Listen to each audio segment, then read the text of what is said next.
that the last two fights of Josh in 2018 have to go down as two of the finest fights, if not the finest fights, seen in British rings in that year, and two absolutely wonderful performances. They were great occasions at Elland Road and then in Manchester at the Manchester Arena, and I think that every indication is that this fight on Saturday night is going to be similarly dramatic. Great opportunity for Barry, for Kid Galahad, a life-changing opportunity, and Josh clearly in no mood to surrender his title.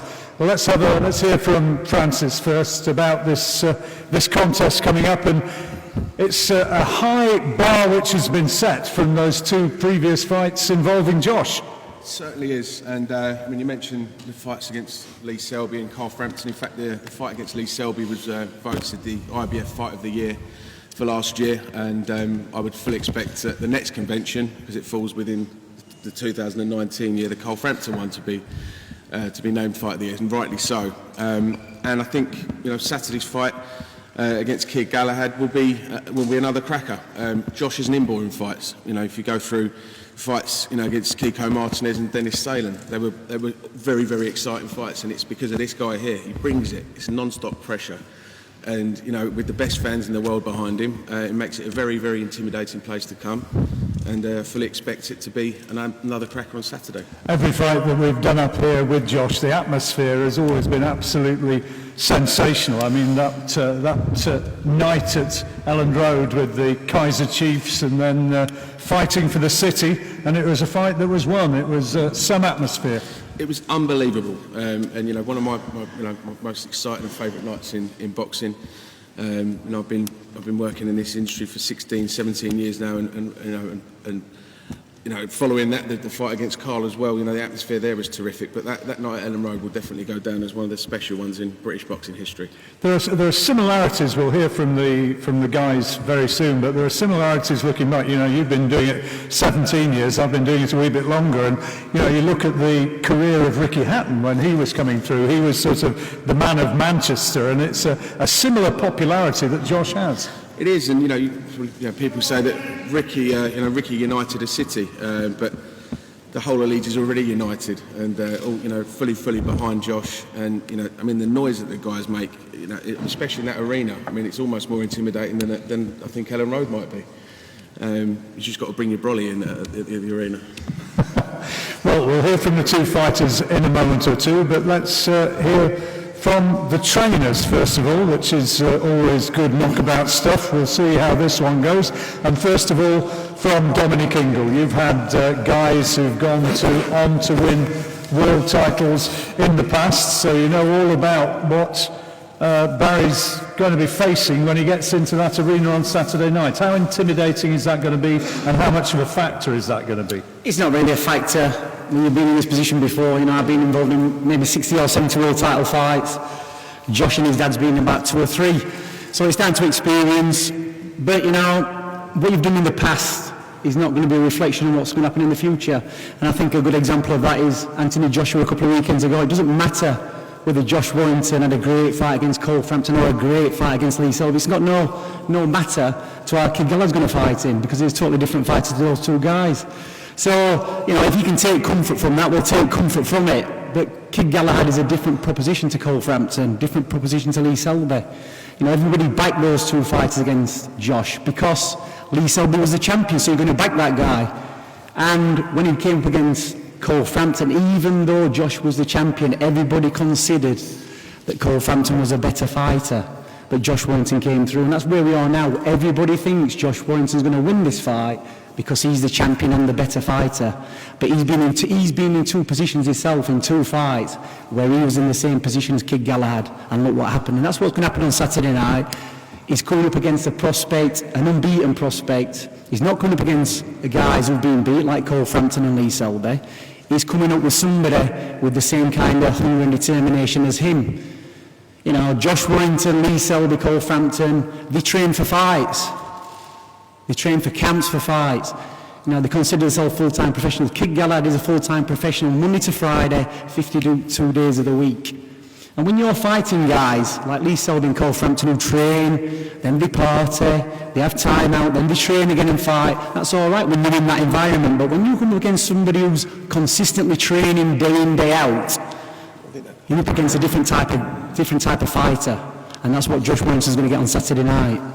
Tell us a little bit about how Barry's been in training, about how ready he is, because you talk about his dedication, but how's his levels now compared with previous fights? Look, John, nothing really changes, because the only thing what changes when Barry trains for a fight is he does more open sparring and he eats less food, because he's permanently in a camp. It's his job, he's a full-time professional.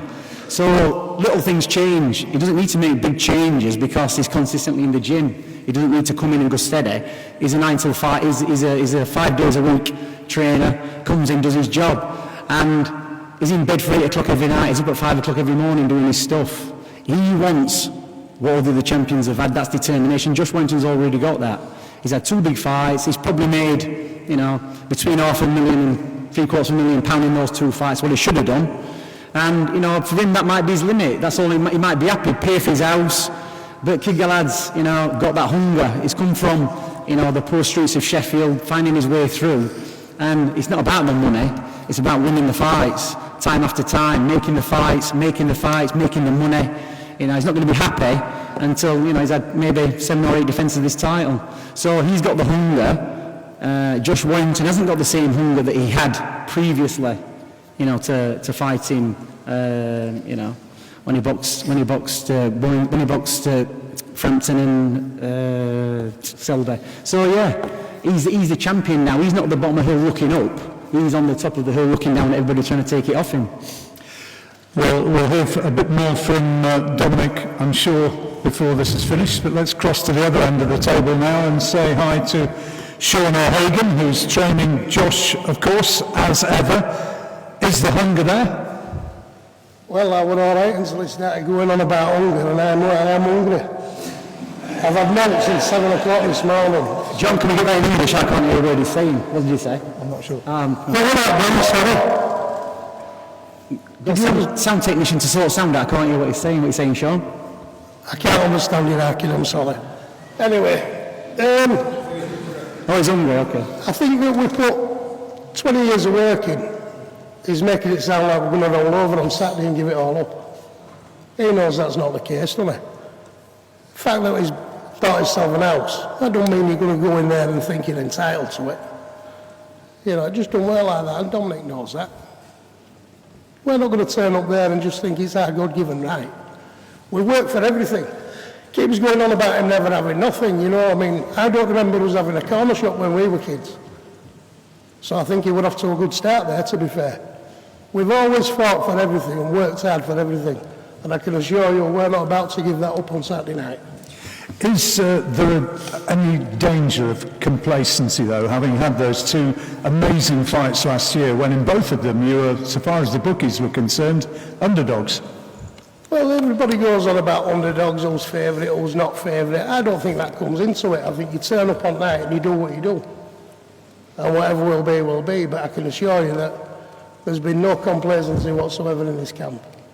We haven't done anything less than we've done for every other fight. Everyone goes on about Selby and Frampton, but you've got to bear in mind, we've been in with fighters, good quality fighters, long before that. And that's still the case. There's no complacency whatsoever. So how highly do you rate Barry? He's a good fighter. He's there on merit, isn't he? He's there on merit. He's mandatory. So we prepare for Barry like we prepare for everybody else. Only a little bit more, because we do want to beat him a little bit more than we beat everybody else. And how about being back in Leeds in front of these guys, in front of your Leeds public? Well, they like a night out, don't they? So I've heard. They've been saving the gyros for the last few weeks, haven't they? So there'll be plenty of beer flying about, I would imagine, when we come out. And plenty more flying about when we still walk away with that belt on Saturday night. Your trainer, Barry, has spoken confidently about you. 3 days away from the fight now. How are you feeling? Feeling good. Training's gone well. All the talking's done. So, 3 more sleeps and that belt's coming back to Sheffield. What makes you so confident? I just know, it's destiny. Destiny. This been dreaming about this all my life, and I've always known, I'm gonna fight Josh as a professional. Just can't wait now.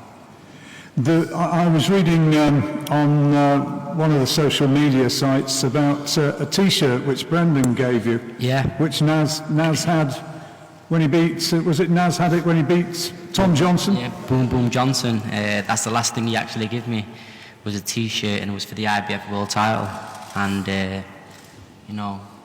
imagine that. What's the coincidence of that happening? So you see it as some sort of destiny. It's destiny. It's destiny. You were very close to Brendan, weren't you? Yeah, I was very close to Brendan. I spent most of my life with Brendan, and if it weren't for him, probably be locked up or dead. You really think that? Yeah, 100%.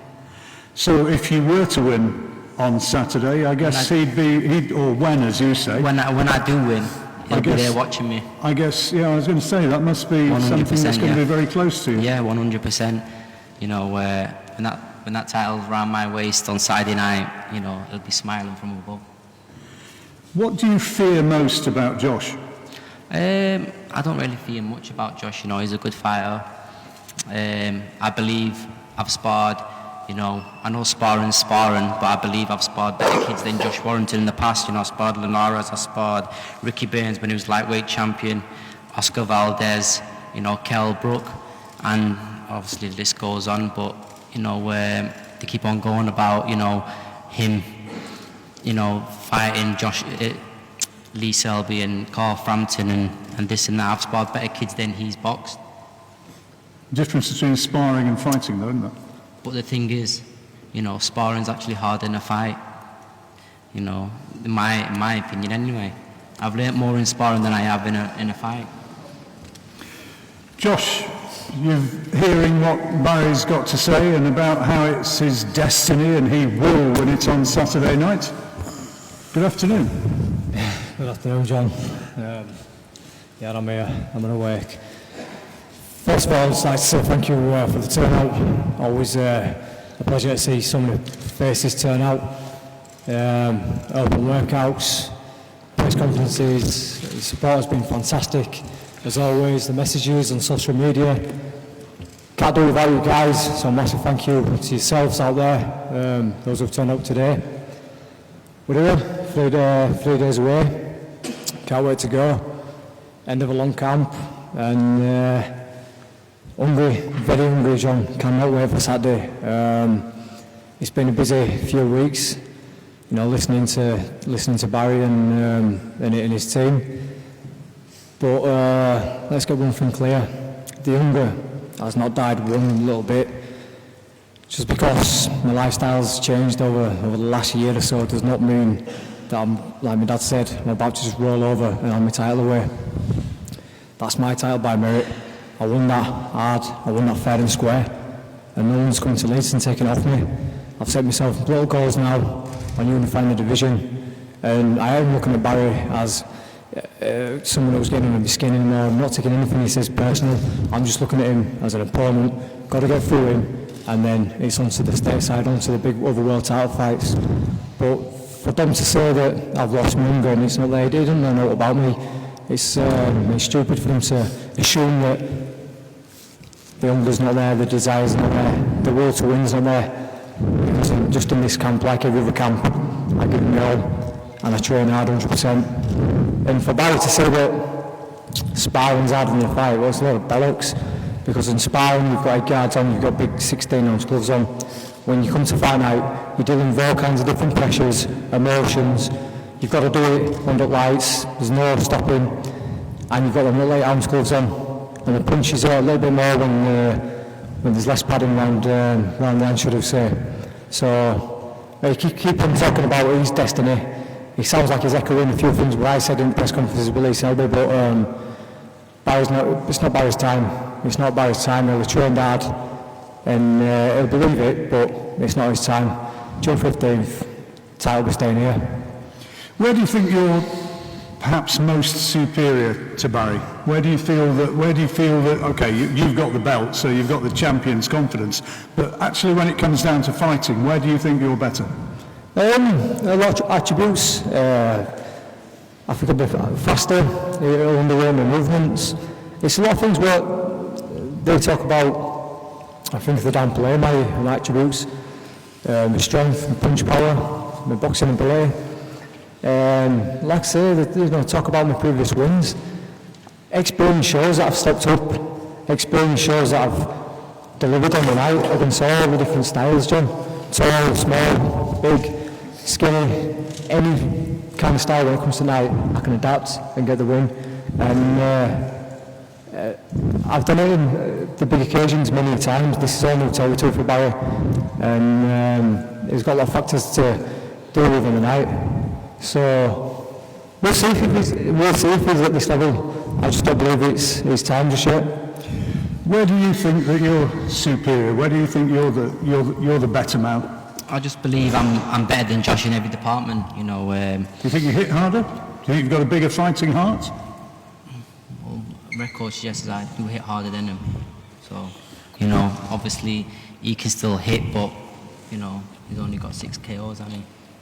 And he's definitely got heart, you know, but I believe I've got a bigger heart than him. So, you know, Saturday night, when we get in there, we'll see. What makes you say you've got a bigger heart than him? Because he's kind of... I just know, you know, I just know. And what about getting out in front of that Leeds crowd? Because that noise is going to hit you. Listen, it doesn't matter, does it? You know, when you're in there, you've got tunnel vision and you know, blinkers are on and you focus on the task in hand. Don, you've heard what Josh has had to say and some of what Sean's had to say. What's your observations on that? Well, you know, Josh is saying it's not Barry's time, but, you know, nobody knows when it's their time. You know, does Josh know when his time's up? No, he doesn't. Nobody knows when the time's up and nobody knows when we're at the time. And talking about experience and looking over his box, if you look at Josh's record and Barry's record, Barry's got more stoppages, but that doesn't mean anything. You know, Josh might have just been getting the rounds in. We don't take that as anything. But if you look through their records, Barry actually stepped up, you know, sooner than Josh did. You know, Barry boxed Jazza Dickens, who was a very, very good amateur. And I can always remember, and I think Steve was here today, and he was so confident that Jazza Dickens was going to beat Barry. We've known Steve a long time. And he said, we've got a kid in the gym. You know, and Jazza Dickens punches holes in him. We were referring to Josh Warrington. So what Barry did to Jazza Dickens, then they were both unbeaten prospects. I think Barry was the underdog in that fight, and Barry flattened him. You know, Barry stepped up a lot earlier than Josh. You know, so, and it's like, you look back at his fights, Josh's fights, you know, he's beat people on points. He has got a good, you know, good machine, a good engine. But he's never really, even though Lee Selby was severely depleted in that fight, he still couldn't stop him. He still got through the fight. Now, like I said before, Barry's coming in here as a prospect, unbeaten. You know, he's got determination, trains well, lives the life. You know, you could see Lee Selby deteriorating 2 fights before that. He used to come to our gym and train and box and sport. Very good boxer. But the Lee Selby that Josh Warrington beat wasn't the Lee Selby who won the world title. He wasn't at the top of his game. But that's how boxing is. When you get into that ring, it doesn't matter whether you're at the top or the bottom or you're ready or you're not, you've got to fight. And luckily for Josh, in both those fights, he came up against, you know, an 80% Frampton and maybe an 80% Lee Selby. But he's coming up with a 90+ Kid Galahad. And that's the challenge, you know, Josh is coming in at the best every time, he's coming at his best position. So he's going to beat them guys because he's on his way up and they're on the way down. But Kid Galahad's on his way up. He's never been beat. 2 fights less than Josh Warrington. He's been in with some good kids. He's been away from home. And Josh talking about sparring. Well, if Josh is having harder fights than sparring, then he's obviously just sparring kids who are easy. Because you learn from sparring. You go around, that's where you get your education, that's where you get your experience. You don't stop in sparring, you do your rounds, you don't stop halfway through when it gets harder or whatever. It's the same. You might have got bigger gloves on, you might have got head protection. But when you're in that ring, you look at the sparring sessions in Floyd Mayweather's gym, it's like a war. We've been to Vegas, we've been to America, he sparred all the top kids. And when you go to Freddie Roach's gym, that's another punch-up, Oscar Valdez. Lee Selby's out there sparring Valdez, and it was a war. Kid Galahad went in and boxed his ears off. So you can compare what you like. He's had the experience to deal with any style. Josh Warrington hasn't had the experience to deal with the style of Kid Galahad. That's the top and bottom of it. So, it's going to be easy enough. I don't know if that kid is talking. Can't hear a word he's saying. You might as well just keep quiet. Can't hear a thing, just a muffle. Listen and learn. Listen and learn. Because on Saturday night, Kid Galahad's going to take that belt. Josh has had his time. Good, 2 fights, made his money. We'll see. Sean, you're champing at the bit to get in. You're hanging on every word there. What's your thoughts on that? I don't know, can you repeat that, Dom? I didn't quite catch it. To be honest, it's here now, and it's Saturday night. Whatever will be, will be. But all we can do now is repeat what we've said. We can go over everything that we've kind of previously discussed. Saturday night, he's having it. He can't be in there talking for him. He keeps jumping on about fucking Nazim. Nazim won't be there fighting for him. T-shirts, nothing, sentimental, it's lovely. That don't make you fight any better. And on Saturday night, he's got to fight, and that's it. And all it's about him stepping up. He stepped up after he got tested positive, didn't he, for gear or... No, you're wrong. No, I didn't know. Am I wrong? No, you're wrong. Oh, sorry. Jazza Dickens, 2 years after that, so yeah. Was it 2 years after? Yeah, about 2 years after, yeah. Just cover his glass up, make sure nobody that's fine. It makes a difference, does it? It'll be alright. The one thing, Sean, what I didn't realise, when Josh boxed Dennis Ceylon, who actually failed the test, you didn't hear one thing, did you? Because he didn't really answer it. Didn't hear that's the thing. I said, now he's going to get away, he's trying to touch onto everything. Right, touch all the one. I'm a great time, Josh Warrington. It's going to be great now, like I said. It's not going to be leaving on me, it's going to be on to. You're back in your line and I'm back in mine. It's going to be good. It'll be alright. Well, no. It's feel so, what do you for what is feel good? That's right, nobody feel good, Josh. He's not a feel good, and that's my girlfriend that he's never had. And he'll be going home and happy man, because he's still good enough. Good enough. And he's bad. And he'll be good again. I didn't thought so, Adam. Okay, guys, before we get a few questions from the floor, and maybe from one or two of the people who've given their day up to come down here, final words from the two guys. Start with the champion. Let's start with Josh. I'll let Barry have the honour. Go on, Barry. You go first. Go on, Barry. Go on, Barry. Go on, give it a shout. No, we'll let Josh go with it. You're for it, Josh. Go on, Josh. Tell us what you're going to do. I hope you're not this polite on Saturday. Come on, Josh, tell us. Dan was Newcastle salesman, isn't he? Fucking hell. He could have an half fucking Fiesta and sell it as a Lamborghini, man. Well, me, just... well, the way you think you're dog, got it to the end. It's all about me, Josh. It's all about Barry, not me. Yeah. I'm listening. Well, I just... One thing that is going to let Barry down is his mentality. Because all the last 12 weeks in the initial build-up, Barry was very brave at the first press conference when Dan was by his side, and we did the tour down at Ellen Road, and he didn't say too much. Then he come around and on social media again, all brave again. Then last week or week before, we were down in London, and I went down in Rome. He took Dan with him, but Dan went allowed in interview rooms and stuff, and there was a different mentality from Barry. So when it comes to the fight on Saturday, we're in the ring, and it's just me and him, and Don's on our phone, and we're not talking, and we're losing these, it'll be a fucking different story, I'm telling you that. Did you ever see the difference?